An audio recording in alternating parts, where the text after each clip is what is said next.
네, 오늘은 정말 깜짝 놀랄 특별한 게스트를 모셔봤습니다. 대한민국 전 국가대표 축구선수 김영광 선수를 모셔봤습니다. 네. 안녕하세요. 저는 30년 동안 축구를 하고 22년 동안 프로 생활을 하고 2번 월드컵을 겪고 아테네 올림픽도 다녀오고 현재로는 방송 활동 열심히 하고 있는 김영광이라고 합니다. 반갑습니다. 네, 같은 동네 학부형이세요. 맞아요, 그리고 맞아요. 제가 저희 동네 앞에서 서 있는데 오토바이가 이렇게 오길래 보니까 김영광 선수인 거예요. 맞아요. 인사할까 말까. 나 웬만하면 유명하신 분들 봐도 별로 감흥이 없는데 김영광 선수라서 인사할까 말까 고민하다가 결국 못하고 이제 DM을 보냈죠, 제가. 네, 맞습니다. 제가 유튜브 하고 있는데 혹시 오실 수 있냐고 하길래 너무나 흔쾌히 또 응해주시고. 원래 더 빨리 오고 싶었는데 이게 계속 시간이 꼬여가지고 그렇죠. 축구를 좋아하시는 분들이라면 누구나 아시는 분이지만 혹시나 축구를 모르시는 분들은 모르실 수 있으니까 그러니까요. 간단하게 소개를 해드리고 시작할게요. 네, 13세 이하 대표팀과 16세 이하 대표까지 해서 골키퍼 중에서 드물게, 유일하죠. 거의. 예, 엘리트 코스를 밟은 최초의 선수고요. 20세 이하 대표팀, 23세 이하 대표팀에서도 언제나 주전 골키퍼였고 2004년 올림픽, 2006년 독일 월드컵, 2007년 아시안컵, 2010년 남아공 월드컵 등 꾸준하게 대표팀에 승선했습니다. 네, 고등학교 졸업하고 바로 전남 드래곤즈에서 프로 생활을 시작하셨고 나중에 울산 현대, 경남 FC, 이랜드 FC, 성남 FC까지 은퇴하기까지 K리그 통상 600경기라는 605경기. 엄청난 K리그의 레전드 중에 레전드고요. 작년에 은퇴하시고 유튜브 채널 나 김영광이라고 운영하고 계신데요. 이렇게 오랫동안 평생 동안 축구를 하시면서 축구라는 인생의 큰 부분이 이제 없어진 건데 거기에서 오는 공허함이나 허전함이 있었을 것 같아요. 처음에 딱 은퇴하고 나서 되게 편할 줄 알았어요. 진짜 후회 없이 했으니까. 근데 자고 일어났는데 이제 쉬어도 되잖아요. 근데 뭔가 운동을 나가야 될 것 같고 습관이 있으니까. 엄청 공허한 거예요, 사람이. 그래서 한 달 동안 너무 힘들었어요.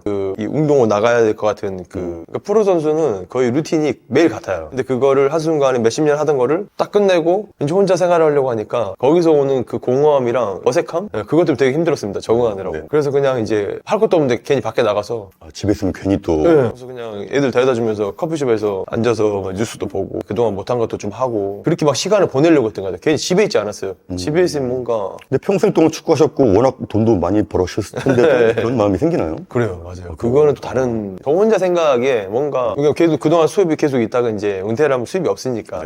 그거에 대한 저 혼자만의 약간, 남자가 가장으로서 뭔가 이끌어가야 된다는 생각을 하는데, 당분간은 와이프가 이제 이끄는 게 되니까, 고생했으니까 이제 좀 쉬어 하는데도, 제가 그냥 마음이. 저 마음이 평생 동안 성실하게 움직인 게 있으니까 네, 맞아요. 집에 있는 게 죄진 느낌인 맞아요, 거죠. 맞아요. 네. 예, 그런 것 때문에 괜히 좀 그렇더라고요. 저희 채널이 어떤 채널이냐면요. 인간관계 이야기를 하고 있는데 모든 축구 선수들이 무서워하는 선수 중에 1등이시고 근데 궁금했던 게 모든 축구 선후배들이 다 싸움 1등을 많이 꼽으시고 다 무서워하는 느낌이 있지만 무서워하면서도 좋아하는 느낌이 있단 말이에요. 보통 무서워하고 그러면은 좀 안 좋아할 수도 있게 마련인데 그렇죠. 어떻게 나를 무서워하면서도 나를 좋아하게 만드는 그게 되게 궁금했어요. 그냥 남자다가 살아온 것 같아요. 이렇게 비겁한 거 싫어하고, 여우짓 하는 거 싫어하고, 불의를 보면 못 참고. 그렇다고 해서 후배들을 이렇게, 예전에는 막 그런 거 많았잖아요. 집합시켜서 막 얼차리 하고, 머리 박고 막, 뭐 여러 가지 많았습니다. 근데 그런 거는 저는 단 한 번도 시키지 않았고, 저는 집합이라는 걸 시키지 않았어요. 개인적으로 되게 무섭지만, 이제 선배로서 아무것도 아닌 일에 막 뭐라고 하질 않고, 잘못된 것만 딱 짚고 축구에 대해서만 혼내고. 그렇죠. 그쵸. 오히려 딱 축구에 대해서만 딱 짚고 넘어가니까, 어떻게 보면 그걸 되게 좋게 봐준 것 같아요, 후배들이. 처음에는 이제, 저 너무 무서워. 하는데 세월이 지나고 보니까, 그렇게 연락 온 친구 되게 많아요. 그때 형님이 했던 말씀들이 진짜 너무 맞는 말이었는데, 제가 좀 잘 못 알아듣고, 그랬더니 자기들이 너무 후회스럽다고 하더라고요. 이제 축구 특히 그만두는 친구들이. 그래서 이제 그런 부분도 연락 받을 때, 그래서 내가 좀 그래도 세상을 좀 헛살진 않았구나라는 생각도 들기도 하고, 선배분들 입장에서는 조금 불편했을 수도 있어요. 워낙 강하고. 그러면서도 제가 할 일은 또 다 하고 하다 보니까, 형들도 처음에는 저는 좀 불편한데, 한데도 할 거 다 하니까. 그래서 오히려 형들도 나중에는 제 편을 만드는 약간 그런 게 좀 있었죠. 그렇게 과거에 부조리한 것을 하고 집합시키는 선배 중에 잘 되신 분이 계신가요? 거의 없습니다. 말씀드리고 싶었어요. 그렇게 한 선배님들이 대부분 없더라고요. 그러니까 예를 들어서 진짜 잘못을 해서 집합을 시켜서 그걸 팀을 위해서, 규율을 위해서 한다는 거는 100번 할 수 있다 그건데 아무것도 아닌 걸로 트집을 잡고 자기의 화풀이로, 기분풀이로 이용하는 거는 저는 그걸 못 봤어요. 그렇죠. 저는 그래서 가서 따졌습니다. 이게 맞는 거냐고. 제가 잘못했으면 정말 맞겠는데 이건 좀 아니신 것 같다고. 이렇게 또 그러면 되게 또 저를 싫어하고 싫어하죠. 기분 나빠하고 잘하는 후배인데 또 맞는 말 하니까.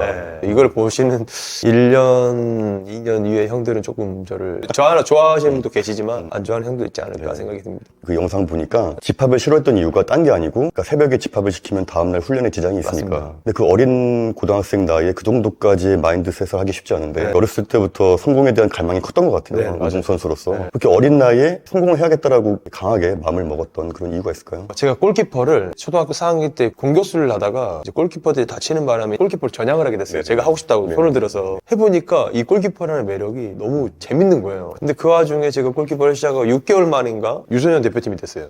1년도 안 돼서 6개월 만에 되다 보니까 거기서 딱 오는 그 행복감이랑 이 목표를 달성했다는 그 성취감 이런 게 너무 오다 보니까 중학교 대표팀도 또 따로 있잖아요. 주니어 대표라고. 그게 너무 가고 싶은 거예요. 그 계획이 딱 생기더라고요. 내가 저기 가려고 그러면은 어떻게 해야겠다라는 계획이 딱 생기니까 운동 외에는 아무것도 안 했어요. 오로지 운동만. 진짜 열심히 하니까 옆에서 보는 형들도 그렇고 동료들이 뭐라 그랬냐면 제 중학생인데도 불구하고 그 하는 모습을 보고 다 그랬어요. 야, 영광이 국가대표 될 것 같아.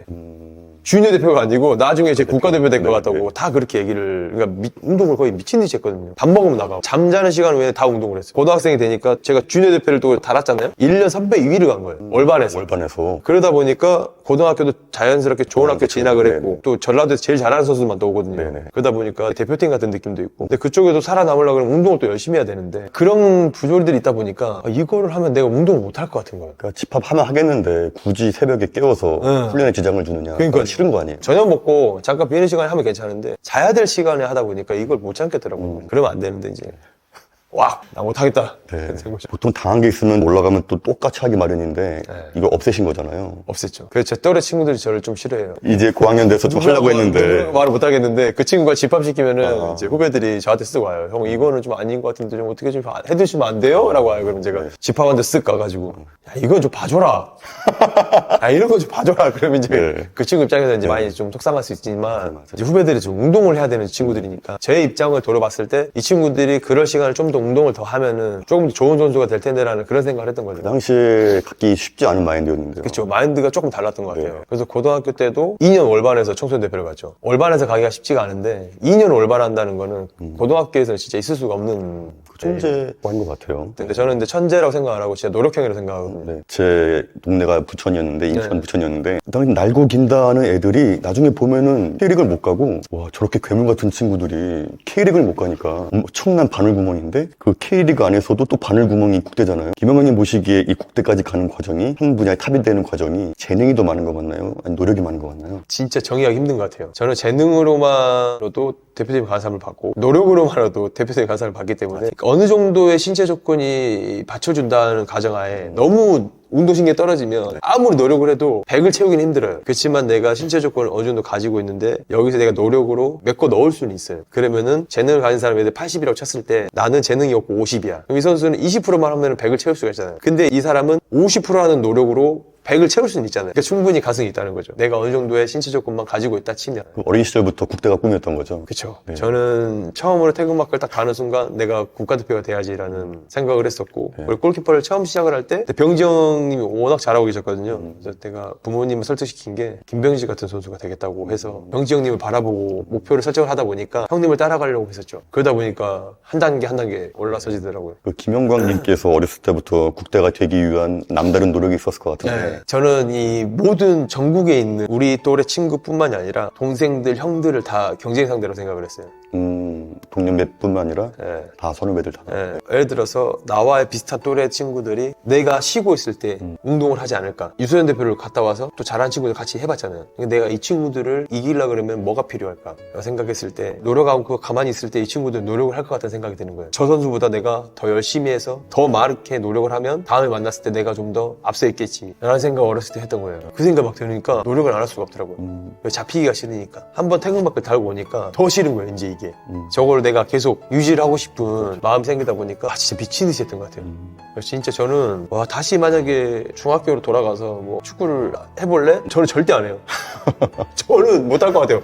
너무 고생해봐서. 하루하루가 진짜 저는 죽을 것 같았어요. 너무 힘들어서 거의 잘 때도 항상 알아두었던 것 같아요. 지루하고 반복되는 그 훈련 그쵸. 이걸 겪어내야 실력이 조금씩 느는 거고 그 차이가 K리그와 국대의 차이를 만드는 그런 거죠. 맞습니다. 그런 노력들을 K리그 은퇴할 때까지 계속 몸을 만드신 거잖아요. 그렇죠. 불이글이라고 생각을 확실히 해서 네. 대표팀의 경기를 뛴다는 건 대한민국 넘버원이라는 건데 프로팀 돌아가면 경기를 안 뛰겨주니까 그때 전남팀의 감독님이었던 허정무 감독님이 거기서 제가 완전 축구에 대한 그걸 부정하다는 게 좀 많이 느껴져서 그때 감독님에게 안 한다고 반항하시고 근데 보통 대부분의 사람들이 직장인이든 어디든 그렇게 하고 싶어도 못 하잖아요. 그렇죠. 근데 김영광님은 하고 싶은 거 다 하고 할 말 다 하시는 성격인데 그런 성격이 좋으세요? 아니면 이런 성격은 싫으신가요? 불이익을 당할 수도 있죠. 네. 그런 성격 때문에. 그렇지만 저는 제 자신이 부끄럽지 않아야 된다고 생각을 해서 농담 삼아서 이제 한번 물어봐요. 너 그때 돌아가면 다시 장갑 집어 던질래? 아니면 그냥 참을래? 라고 하는데 저는 다시 돌아가도 장갑하고 축구까지 다시 던집니다. 더 이상 높게 올라가지 못할지언정 저는 그런 거를 보면은 못 참겠어요. 좀 양아치 같아요. 그런 짓들이. 그렇게 표현하면 안 되지만 제가 여기서 많은 걸 말씀드릴 수는 없지만 제가 다 그랬던 이유가 있고 그 와중에 2010년 대표팀 갔는데 아이러니하게도 허정무 감독님이 또 왔잖아요, 감독으로. 그래서 이훈재 님이 나가시고 김영광 님이 못 올라오고 정성용 님을 썼는지. 문제가 이제 나이가 좀 있으셔서 그때 부상도 있고 하니까 다치고 해가지고 안 좋으셨어요. 네네. 근데 그런 와중에 기회를 줄 만한 사람이 저한테는 주기 싫었겠죠. 저도 K리그 봤으니까 아는데 우루과이전 때 그 정성용 선수 디스하는 게 아니라 김영환 선수 스타일이 주저앉진 않거든요. 네. 항상 몸은 날리면 날렸지. 그렇죠. 그 우루과이전 골들이 몸은 날렸으면 막을 수도 있었을 골인데 두 번째는 못 막았을 것 같고 첫 번째는 무조건 막았다고 생각하는데 첫 번째도 어떻게 보면 이제 공이 약간 삐리리 가서 공이 아웃되는 상황이었잖아요. 네. 그래서 성룡의 입장도 이해가 가는 게 아웃될 때까지 따라가는 스타일의 유형이 있고 자기가 딱 봤을 때 아웃이면은 아웃이겠거니 딱 하는 이런 유형들이 있어요. 뒤에서 누군가가 뛰어 들어오는 걸 못 볼 수도 있는 상황이었는데 아웃이 되다 보니까 뒤에서 오는 거를 못 봤을 거예요. 생각을 못 했을 거예요. 아웃되겠다 생각. 그러니까 성룡의 입장도 이해가 가고 내가 저 위치에 있었으면 나는 따라갔을까? 아니면 성룡이처럼 아웃됐다고 생각했을까 몇 번씩 생각은 해봤죠. 근데 제가 생각을 했을 때는 저는 그래도 많이 따라가는 스타일이니까 그래도 따라가진 않았을까라는 생각을 좀 해보긴 했죠. 김영환 선수님은 K리그의 최고의 선수였지만 또 한편으로 비운의 스타인 게 2006년 때도 하필이면 이훈재 선수라는 너무 잘했어요. 너무나 레전드 같은 네. 선배님이 계셨고 2010년에도 운이 없게 못 나가셨는데 월드컵이라는 꿈의 무대에서 벤치에 앉아있을 때 그 심정이 어떠신가요? 뭐 뛰고 싶은 마음은 있는데 그 월드컵이라는 무대가 모든 선수들을 하나로 만들어줍니다. 워낙 큰 무대이기도 하고 그리고 나라를 대표해서 나왔기 때문에 마음은 진짜 뛰고 싶죠. 기회도 얻고 싶고 그렇지만 그 벤치에 앉아있으면서도 내가 경기를 뛰고 있는 것 같은 그 정도로의 약간 이 몰입감이 있어요. 다른 대회와 다르게 월드컵은 좀 많이 다른 것 같아요. 어떤 대회를 나가도 나라를 대표해서 나가기 때문에 애국심이나 이런 게 있지만 월드컵은 경기를 뛰지 않아도 오히려 그게 더 큰 것 같아요. 대표해서 나왔다는 그 마음이 크기 때문에 오히려 좀 더 막 끌어올라요. 경기를 안 뛰더라도. 그러고 나서 이제 2010년 끝나고 2014년 이제 월드컵을 준비하는 와중에 월드컵 갔다 와서 몸이 좀 더 좋아져가지고 울산의 주장을 맡으면서 그리고 대표팀에서 주전을 하면서 몸만 괜찮으면 유지만 하면 월드컵을 나갈 수 있는 몸이 딱 네. 되는 거였는데 근데 평가전 하고 와서 주전을 뛰고 왔거든요. 주전 뛰고 와서 K리그 두 번째 경기 만에 딱 다쳤어요. 종아리가 8cm가 찢어진 바람에 그 부상으로 해서 7개월을 쉬면서 자연스럽게 대표팀에서 이제 멀어졌어요. 아마 안 다쳤으면은 계속 2013년 월드컵까지 가지 않았을까라는 생각을 좀 아쉽죠. 왜냐면 세 번째 월드컵 뛰고 싶었거든요. 본인이 알잖아요, 몸 상태를. 너무 좋았거든요. 네, 너무 좋았는데 아시아 챔스 때도 거의 웬만한 건 안 먹었기 때문에 그 이훈재 선수님과 비교했을 때 저는 모든 탑클래스 선수들은 종이 한 장 차이라고 생각하는데 이훈재님과 김영광님의 그 종이 한 장의 차이는 뭐였나요? 네. 문지영 님이 이제 나이가 드시면서 몸은 조금 느려지시고 이런 게 있는데 연습 때도 그렇고 제가 더 낫다고 생각했어요.